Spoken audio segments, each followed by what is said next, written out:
Good morning students. हम पढ़ रहे थे चैप्टर नंबर 8, ये सबसे कठिन समय नहीं। जया जादवानी जी जो कवयित्री हैं, उनका जीवन परिचय पढ़ा था हमने कि इनका जन्म 1 मई 1959 को कोतमा मध्य प्रदेश में हुआ था। इन्होंने कुछ रचनाएं लिखी थी। मैं शब्द हूँ, अनंत भावनाओं के बाद भी मुझे होना है बार बार, कुछ न कुछ टूट जाता है, मैं उठूँगी राख से आदि। और इनकी भाषा सरल और भावपूर्ण है और इनको छत्तीसगढ़ हिंदी साहित्य अकादमी पुरस्कार से भी क्या किया गया है, सम्मानित किया गया है। और ये सबसे कठिन समय नहीं जो पाठ है, इस पाठ में जो कवयित्री जया जादवानी जी हैं, उन्होंने एक छोटी सी चिड़िया के माध्यम से ये बताने का प्रयास किया है, या ये बताती है कि जब तक वह घोंसला बनाने का प्रयास करेगी, जब तक कोई हाथ पत्तियां तामने के लिए बढ़ता रहेगा और जब तक लोग नानी दादी की कहानियां सुनते रहेंगे या सुनेंगे, जब तक यात्रियों को पहुंचाने वाली जो रेल है वो आती रहेगी और लोगों को अपने गंतव्य स्थान पर पहुंचाती रहेगी, तब तक कठिन समय नहीं आ सकता। तो इस कविता में जया जादवानी जी ने जिंदगी के प्रति आशावादी दृष्टिकोण दिखाया है, या इस कविता में जया जादवानी जी की इस कविता में जिंदगी के प्रति जो आशावादी दृष्टिकोण है वो दिखता है।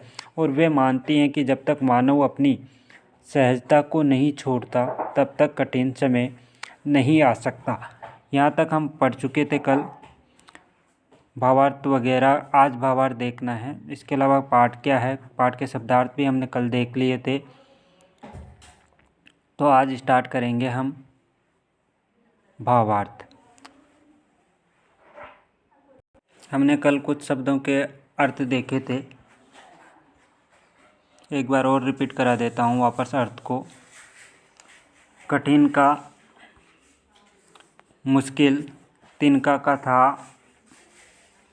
लकड़ी का या घास का छोटा टुकड़ा, जड़ती का अर्थ था गिरना, थामना का अर्थ था पकड़ना, और उसके अलावा गंतव्य का अर्थ था जिस स्थान पर पहुंचना होता है, यानी वह स्थान जहां हमें पहुंचना हो क्या कहलाता है, गंतव्य। प्रतीक्षा का अर्थ था इंतज़ार।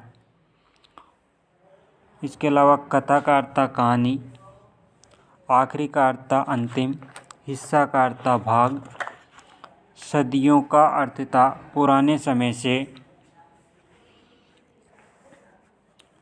सदियों का अर्थ था पुराने समय से, तमाम का अर्थ था सभी। उसके अलावा अंतरिक्ष का अर्थ था ब्रह्मांड, खबर का अर्थ था समाचार, और कठिन का अर्थ मुश्किल। ये हम पढ़ चुके थे। अब आज भावार्थ देखते हैं इसका, कि कविता के माध्यम से, वैसे सारांश हम देख चुके हैं कि कविता के माध्यम से क्या कहना चाहती है कवयित्री, लेकिन जो पंक्तियां हैं उनका भावार्थ क्या है। नहीं, यह सबसे कठिन समय नहीं, नहीं यह सबसे कठिन समय नहीं, अभी भी दबा है चिड़िया की चोंच में तिनका। नहीं, नहीं यह सबसे कठिन समय नहीं, अभी भी दबा है चिड़िया की चोंच में तिनका, और वह उड़ने की तैयारी में है, अभी भी झड़ती हुई पत्तियां तामने को बैठा है एक हाथ। अभी भी भीड़ है स्टेशन पर, अभी भी एक रेलगाड़ी जाती है गंतव्य तक। तो कवित्री के अनुसार भले ही चारों तरफ अंधविश्वास और अविश्वास छाया हुआ है, यानी चारों ओर निराशावादी या निराशा छाई हुई है, तो कवित्री के अनुसार भले ही हर तरफ अविश्वास का अंधकार छाया है, लेकिन अभी भी उनके मन में क्या है, आशा की किरणें चमक रही हैं। कवयित्री के अनुसार भले ही हर तरफ अविश्वास का अंधकार छाया है, यानी चारों ओर निराशा का वातावरण है, लेकिन अभी भी उनके मन में, यानी कवयित्री के मन में आशा की किरणें चमक रही हैं, और वो कहती है कि ये सबसे क्या नहीं है, बुरा वक्त नहीं है। क्योंकि नहीं ये सबसे कठिन समय नहीं, अभी भी दबा है चिड़िया की चोंच में तिनका। क्योंकि अभी भी चिड़िया अपना घोंसला बुनने के लिए तिनके क्या कर रही है, इकट्ठे कर रही है या जमा कर रही है। अभी भी दबा है चिड़िया की चोंच में तिनका, यानी अभी भी चिड़िया अपना घोंसला बुनने के लिए तिनका जमा कर रही है और उड़ने की तैयारी में है वह उड़ने की तैयारी में है। अभी भी झड़ती हुई पत्ती थामने को बैठा है हाथ एक, अभी भी झड़ती हुई पत्ती थामने को बैठा है हाथ एक। अर्थात वृक्ष से गिरती हुई पत्ती को थामने के लिए कोई हाथ अभी भी मौजूद है। अभी भी झड़ती हुई पत्ती से, यानी वृक्ष से गिरती हुई पत्ती को थामने के लिए यानी पकड़ने के लिए कोई हाथ क्या है, मौजूद है। तो वृक्ष से गिरती पत्ती को थामने के लिए कोई हाथ अभी मौजूद है। अभी भी भीड़ है स्टेशन पर, अभी भी रेलगाड़ी जाती है गंतव्य तक। यानी अभी भी अपनी मंजिल तक पहुंचने का इंतज़ार कर रहे यात्रियों को उनकी मंजिल तक ले जाने के लिए रेलगाड़ी क्या होती है, आती है। और रेलगाड़ी का समास विग्रह क्या होता है? रेलगाड़ी का समास विग्रह क्या होता है? रेल पर चलने वाली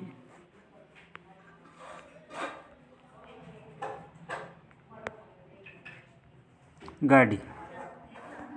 रेलगाड़ी यानी रेल पर चलने वाली गाड़ी तत्पुरुष समास होता है। रेल किसको बोलते हैं? लोहे की जो पटरी होती है, लोहे की जो पटरी होती है वो कहलाती है रेल। और जो लोहे की पटरी पर गाड़ी चलती है उसको कहते हैं हम रेल गाड़ी। तो रेल का अर्थ होता है लोहे की पटरी और उस पर जो गाड़ी चलती है उसको कहते हैं रेलगाड़ी, और तत्पुरुष समास इसमें होता है। तो कवयित्री कह रही है कि नहीं ये सबसे कठिन समय नहीं, अभी भी दबा है चिड़िया की चोंच में तिनका और वह उड़ने की तैयारी में है। तो यहाँ कवयित्री निराशावादी लोगों में आशावाद का संचार कर रही है, यानी अविश्वास का अंधकार जो छाया है, लेकिन जो लेखिका है उसके मन में अभी भी क्या है, आशा की किरणें चमक रही हैं। और वह कहती हैं कि नहीं ये सबसे कठिन समय नहीं है, यानी ये सबसे बुरा वक्त नहीं है, क्योंकि चोंच में तिनका, अभी भी दबा है चिड़िया की चोंच में तिनका और वह उड़ने की तैयारी में है। क्योंकि अभी चिड़िया अपना घोंसला बुनने के लिए तिनके क्या कर रही हैं, इकट्ठे कर रही हैं।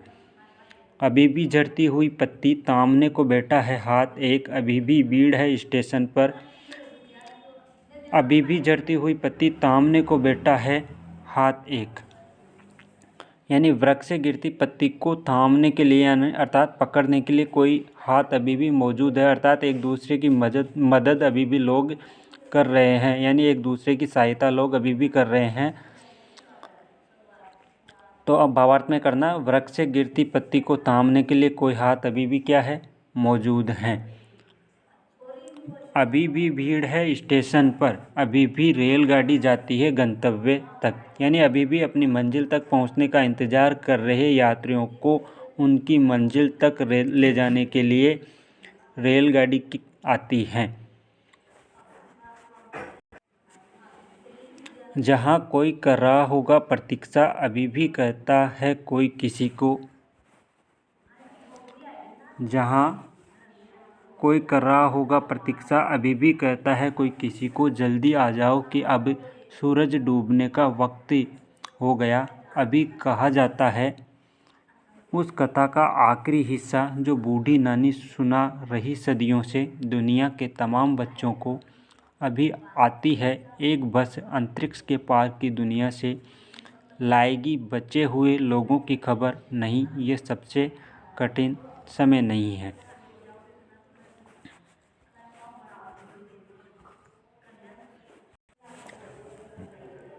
अर्थात जहाँ कोई कर रहा होगा प्रतीक्षा, अभी भी कहता है कोई किसी को, जल्दी आ जाओ कि अब सूरज डूबने का वक्त हो गया है, अभी कहाँ जाता है। तो कवयित्री ने निराशा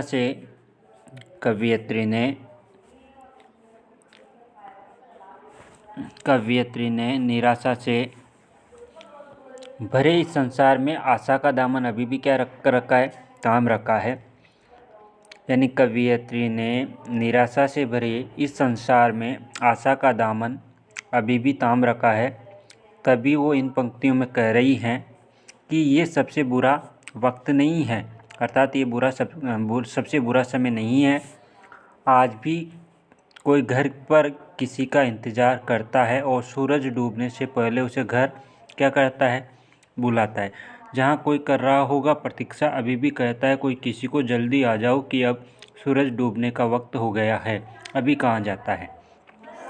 अर्थात जहाँ घर पर अभी भी क्या करते हैं, आज भी कोई घर पर किसी का इंतज़ार करता है और सूरज डूबने से पहले उसके आने का इंतज़ार करता है। यानी सूरज डूबने से पहले उसे घर क्या करता है, बुलाता है।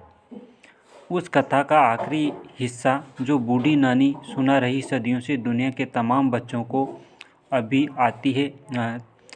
उस कथा का आखिरी हिस्सा जो बूढ़ी नानी सुना रही सदियों से दुनिया के तमाम बच्चों को, यानी जब तक इस दुनिया में दादी और नानी की सुनाई दिलचस्प कहानियाँ गूंजती रहेगी, जब तक इस दुनिया में सबसे बुरा समय नहीं आ सकता। यानी जब तक इस दुनिया में दादी और नानी की सुनाई दिलचस्प, यानी जो कहानियाँ हैं वो गूंजती रहेगी, या जब तक दादी नानी कहानियाँ सुनाती रहेगी, तब तक सबसे बुरा वक्त नहीं आ सकता।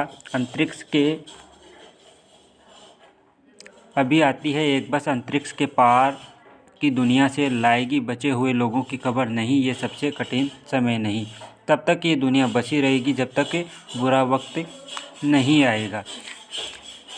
यानी अभी आती है एक बस, अंतरिक्ष के पार की दुनिया से लाएगी बचे हुए लोगों की खबर नहीं, ये सबसे कठिन समय नहीं।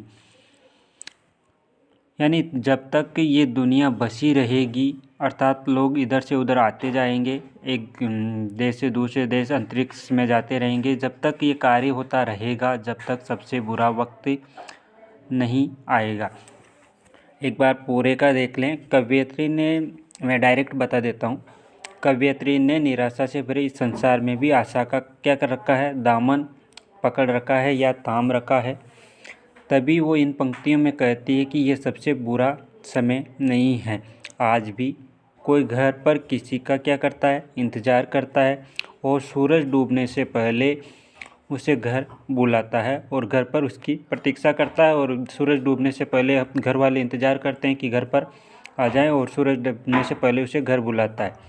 जब तक इस दुनिया में दादी नानी की सुनाई दिलचस्प कहानियाँ गूंजती रहेगी, यानी जब तक दादी और नानी इस संसार में दिलचस्प कहानियाँ कहती रहेंगी, तब तक ये दुनिया बची रहेगी और सबसे बुरा वक्त नहीं आएगा। यानी जब तक ये क्रियाएँ चलती रहेगी, दादी नानी कहानियाँ सुनाती रहेगी, घर पर कोई किसी की प्रतीक्षा करता रहेगा, अंतरिक्ष पर लोग जाते रहेंगे, अंतरिक्ष से लोग आते रहेंगे, यानी जब तक ये क्रियाएँ चलती रहेगी तब तक सबसे बुरा वक्त नहीं आएगा और ये सबसे कठिन समय भी नहीं है। अर्थात यहाँ निराशा जो वादी लोग हैं उनमें आशा का संचार यहाँ कवयित्री कर रही है। और निराशा से भरे इस संसार में लेखिका, यानी चारों ओर जो निराशा छाई हुई है, उस निराशा में भी लेखिका आशा का दामन थाम रखी है, या इस निराशावादी समय में भी लेखिका आशावादी हैं।